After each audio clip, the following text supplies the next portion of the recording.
새해에도 주님의 큰 은혜 가운데 풍성한 삶을 사시는 행복한 우리 온 성도님들이 다 되시기를 주님 이름으로 축복합니다. 설날인데 설날이 끝나고 나서 가정이 더 화목해지는 가정도 있지만 오히려 설날 때문에 더 속이 상하는 그런 예도 있어요. 우리 하나님은 여러분들이 너무너무 행복하길 원하시는데 또 여러분들이 부모님께서도 여러분들이 너무너무 행복하길 원하시는데 우리는 하나님의 바라심에 비해서 부모님이 그토록 여러분들이 행복하길 원하심에 비해서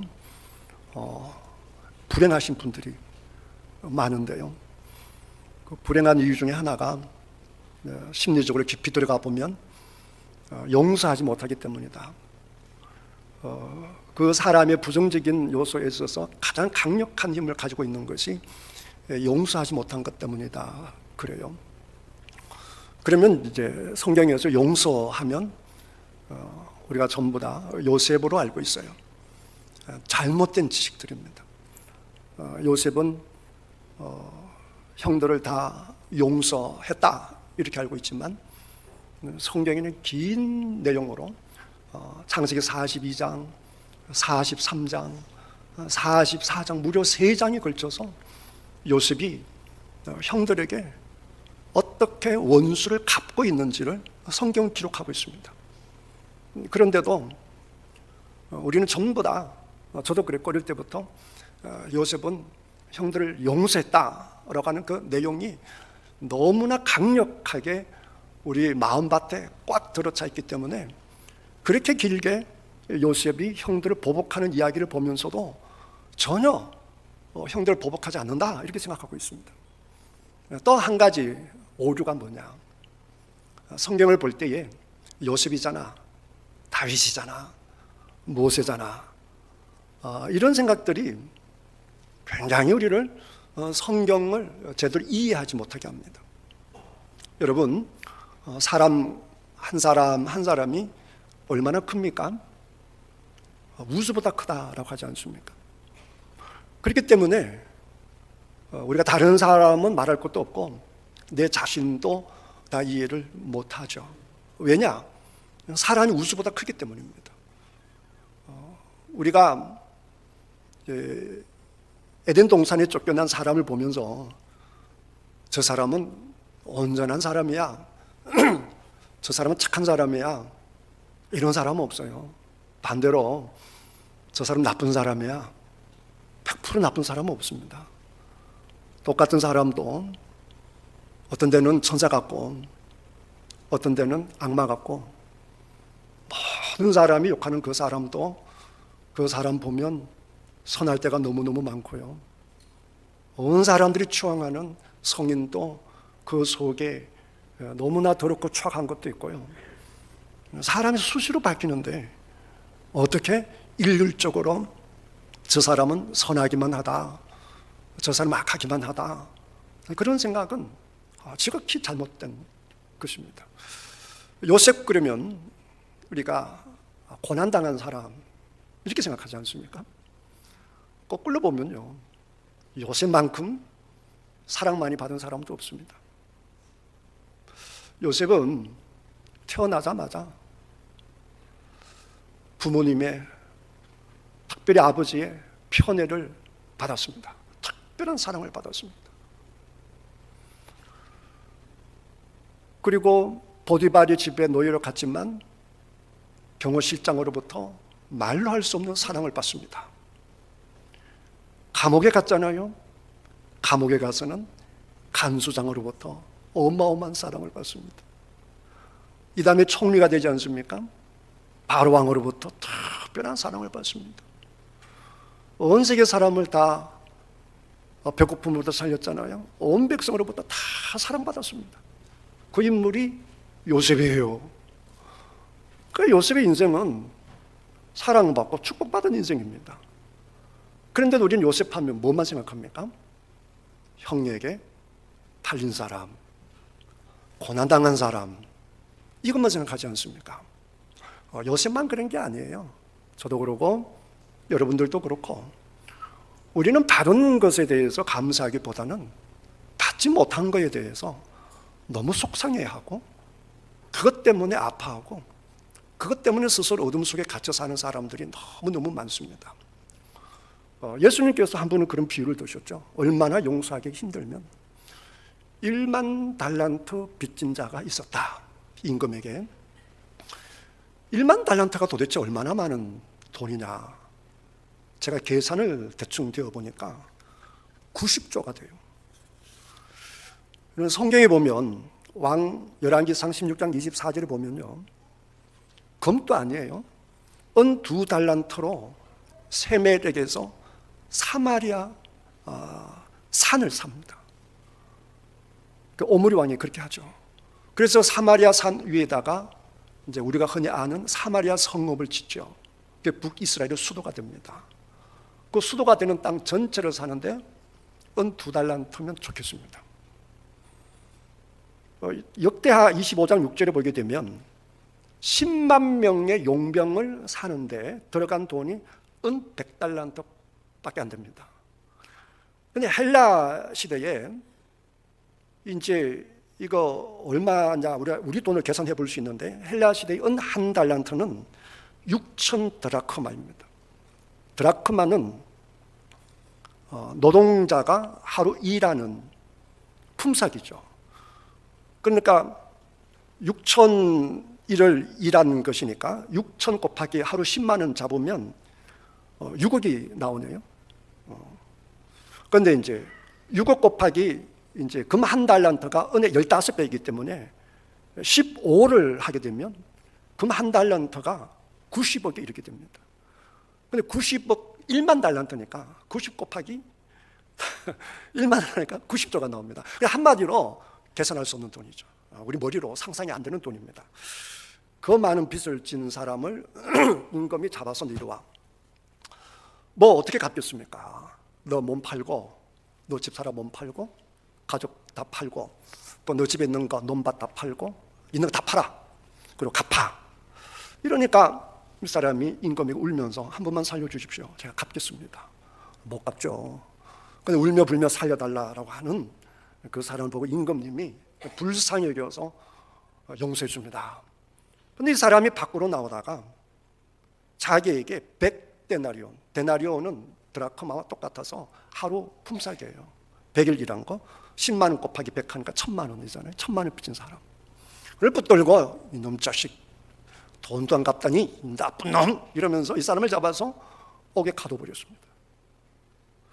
이걸 본 동료들이 너무 분개합니다.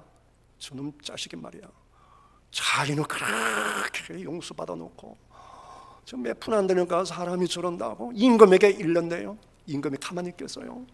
이 사람을 옥에다 넣었다라는 비유를 예수님께 드신 겁니다. 그런데 가만히 생각해 보면 큰 용서를 받고 용서하지 못하는 사람이 유독 그 사람만이 아니에요. 우리 대부분입니다. 요셉도 그 중에 한 명입니다. 여러분, 요셉의 얘기를 보면요, 요셉은 아까도 얘기한 것처럼 특별히 복이 많은 사람이에요.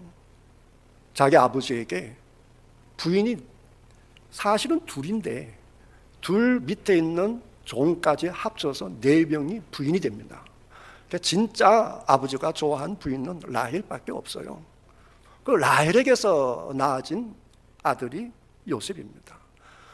성경에 보게 되면 아버지가 노년에 얻은 아들이므로 이 요셉을 특별히 사랑합니다. 그리고 명절이 되면 명품을 입힙니다. 그리고 자식들은 길거리표 옷을 입혀요. 하는 것마다 아버지가 편애하니까 다른 자식들이 불만이 많습니다. 그러면 양심이 있는 요셉이라고 한다면 만사에 조심을 해야 할 터인데, 이 사랑만 받은 철부지라서 도대체 애가 함부로 말을 합니다. 그리고 어떻게 보면 형제지만 엄격히 말하면 첩의 아들이라고 볼 수 있어요. 첩의 아들과 같이 지내다가 첩의 아들들이 조금 잘못한 것을 보고는 얼른 쫓아가서 아버지에게 그냥 일러 바칩니다. 그러니까 형제들이 요셉을 볼 때마다 마음이 편치 않아서 말을 평안하게 할 수 없을 정도였습니다. 얼굴만 보면 밥맛이죠. 꼴도 보기 싫어요. 근데 이놈이 또 꿈을 꿨다고도 자랑을 하네요. 더 밉죠. 얼마나 미웠는지 말이죠. 형제들이 양을 치는데 먼 길을 동생이 면회를 옵니다.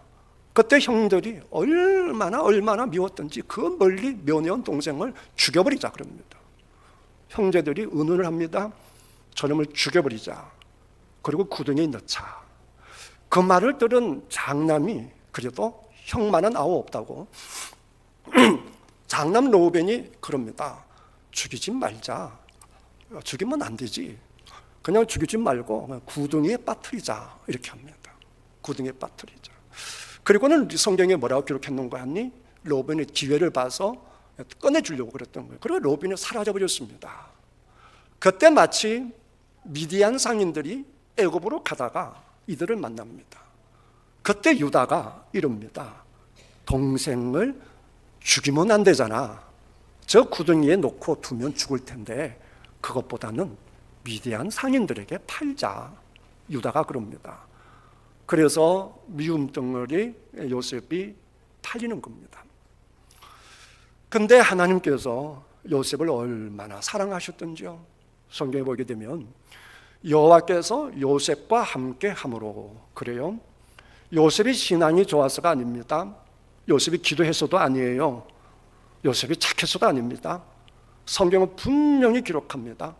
여호와께서 요셉과 함께 하심으로.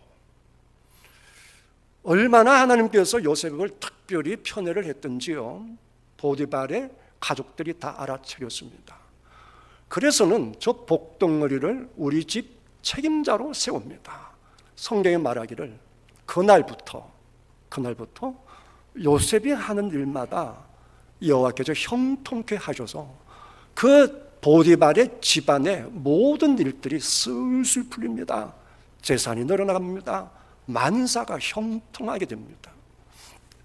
그러던 차에 보디발의 부인의 유혹으로부터 요셉이 감옥에 가지 않습니까? 감옥에 가서도 마찬가지입니다. 성경에 기록하기를 여호와께서 요셉과 함께 하심으로 간수장에게 사랑을 받습니다. 보디발이 요셉을 보면서 저건 신의 사람이다. 그래 자기 집을 맡긴 것이거든요. 그리고 만약에 보디발이 저 사람은 신의 아들이야, 정직한 사람이야 라고 하는 것을 동의하지 않았다라고 한다면 부인이 저놈이 날 건드려서 라고 했는데 죽이지 않을 리가 없죠. 경호실장이 왜 안 죽이겠어요? 아는 거죠. 부인이 거짓말 한다는 거 아는 거죠. 그러니까 감옥에 넣는 겁니다. 그러니까 보디발을 인정받죠. 간수장에 사랑받죠. 그러다가 여러분 아시는 것처럼 술 맡은 관은 떡 맡은 관원에게 또 사랑받습니다. 그러다가 바로 왕의 꿈을 해몽함으로 총리가 됩니다. 큰 사랑을 받습니다. 요셉이 잘했어가 아닙니다. 누구 때문이에요? 하나님 때문입니다. 그걸 보셔야 됩니다. 그래서 이제 요셉이 왕의 꿈대로 7년 풍년이 왔을 때 세금을 20%씩 거두어서 창고마다 가득 차게 만들어서 앞으로 다가올 7년 흉년을 준비합니다. 드디어 형들이 눈앞에 나타나죠. 자, 이때 하나님의 은혜로 지극히 지혜로웠던 요셉이 그 형들 때문에 애굽의 총리가 되었다라고 하는 사실을 알았을까요? 몰랐을까요? 알았을 겁니다.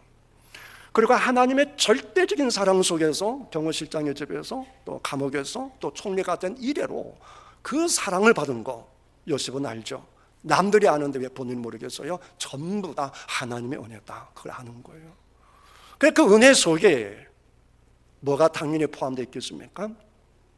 밉지만 이해가 안 되지만 형님들이 나를 판 것도 어떻게 보면 하나님의 인도하심이네. 그러니 이 다음에 내가 형을 보면 용서해야지. 그 생각을 했겠어요? 안 했겠어요? 근데 사람이 말이죠, 생각과 현실은 다릅니다.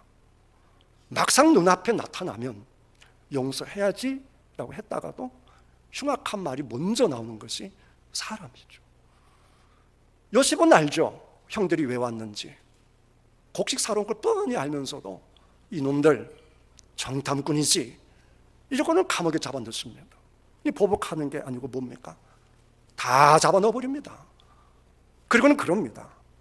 너희들이 정직한 사람이라고 한다면 내가 한 명 보내줄 테니까 너희들이 말한 대로 정말 내 막내 동생이 막내가 있는지 그 막내를 데리고 오면 내가 너희들이 정직한 사람인 줄 알겠다, 그럽니다.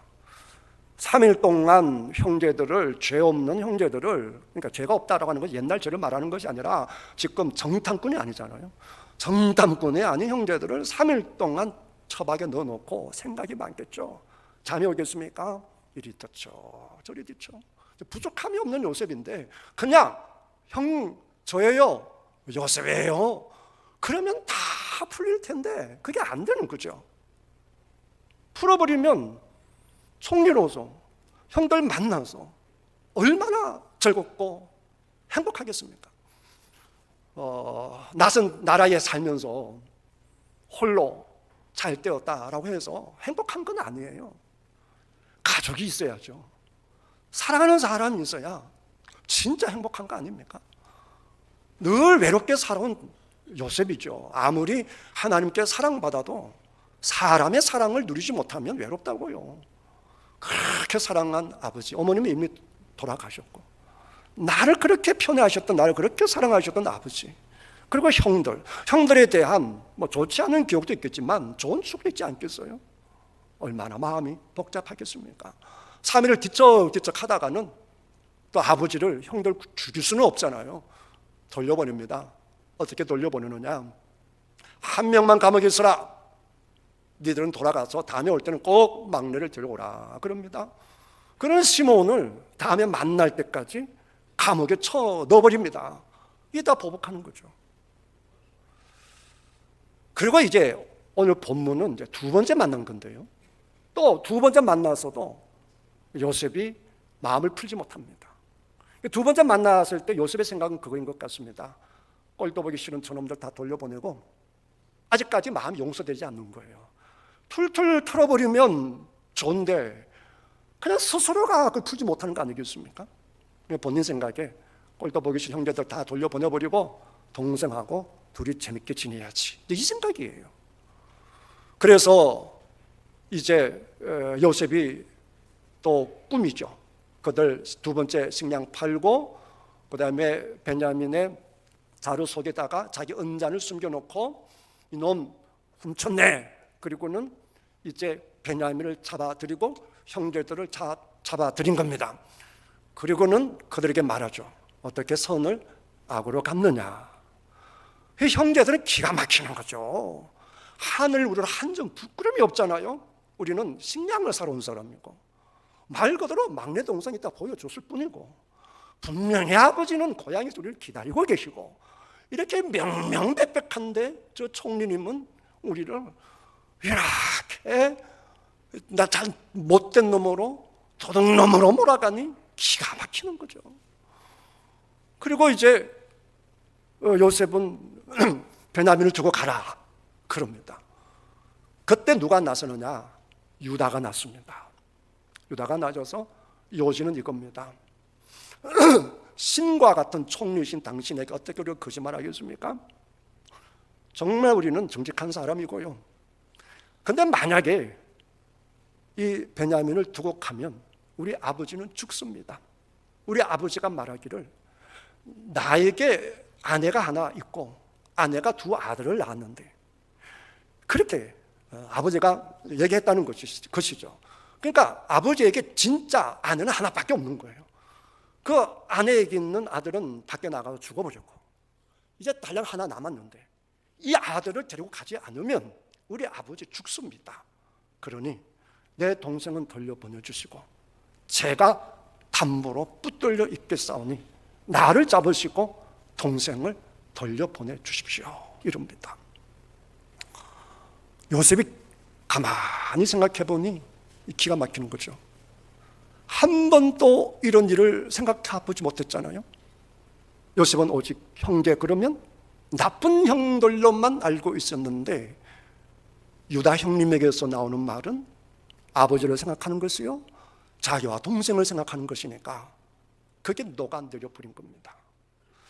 그러면 우리는 또 유다잖아, 유다니까 예수님의 조상이기 때문에 위대하시지 이러실까 봐 성경에 유다 기록을 남겨놓았는데, 유다는 이 세상에 존재한 인물 중에 가장 한이 많은 인물이 유다입니다. 유다가요, 형제들이 전부 다 요셉을 죽여버리고 구덩이에 넣자 그렇게 출발한 거 아닙니까?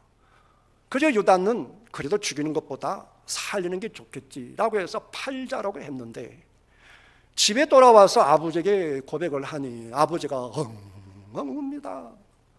아무리 위로해도 아버지가 위로받지 못합니다. 그러니까 형제들이 아차 싶지 않았겠어요? 우리가 무슨 짓을 한 거야? 우리가 무슨 짓을 한 거야? 이렇게 됐는데 결국 팔자라고 한 사람은 누굽니까? 유다잖아요. 그러니까 형제들이 전부 다 누구에게 화살을 돌리겠어요? 유다에게 화살을 돌리죠. 저놈 때문이야 이렇게 되는 거예요. 자기를 죽이자 한 건 다 까먹어버리죠.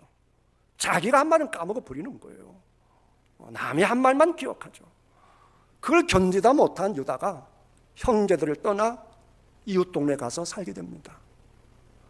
근데요, 가뜩이나 죄책감이 무거운데 큰 아들 장가를 들여보냈는데요, 성경에 뭐라고 기록했는고 하니 여호와께서 그 장남이 악함으로 여호와께서 그를 죽이셨다 이렇게 기록됩니다.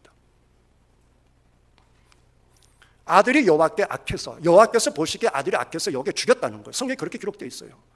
아버지 마음이 어떻겠습니까? 무슨 생각이 들겠습니까? 누구 죄 때문이다 생각이 들겠어요? 아, 내 죄 때문이고 이겠군 이런 생각이 들지 않겠습니까? 더 기가 막힌 것은 아버지가 둘째 그럽니다.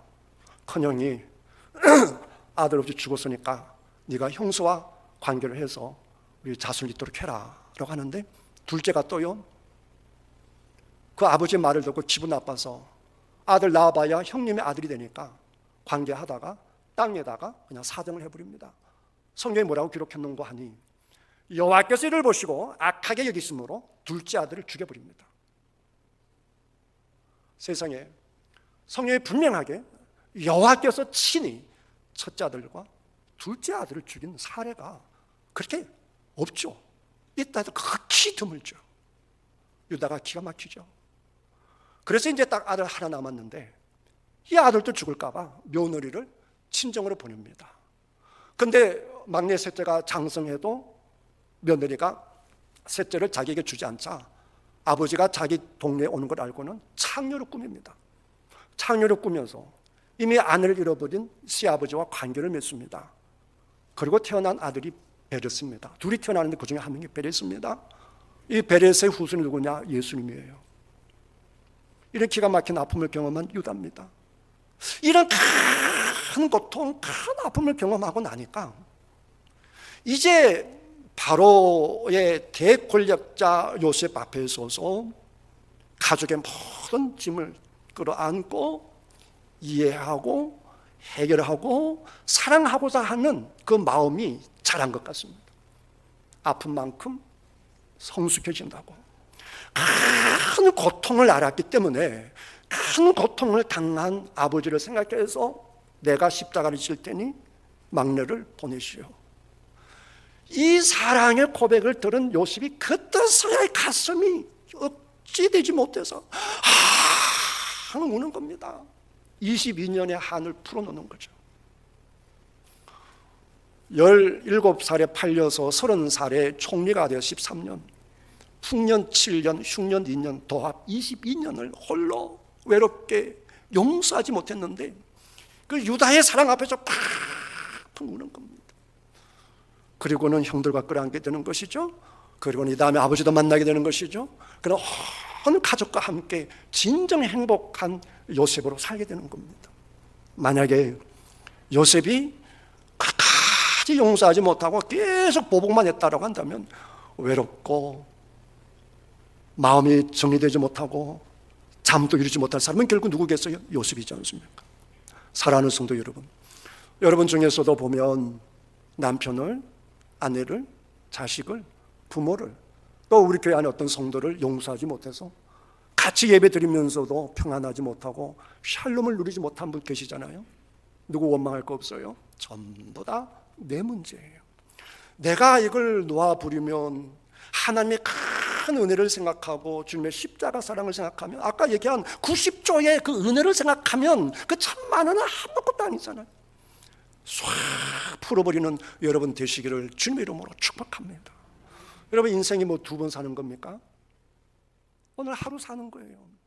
내일 또 하루 사는 거예요. 왜? 과거 때문에 묶여서 그 많은 사랑은 다 기억하지 못하고 하나만 붙들고 고통당하고 계십니까? 불행은 끝내시고 용서하셔서 우리 예수님이 겉으로 원하시는 풍성한 삶을 사시는 행복한 우리 성도님들 다 되시기를 주님의 이름으로 축복합니다.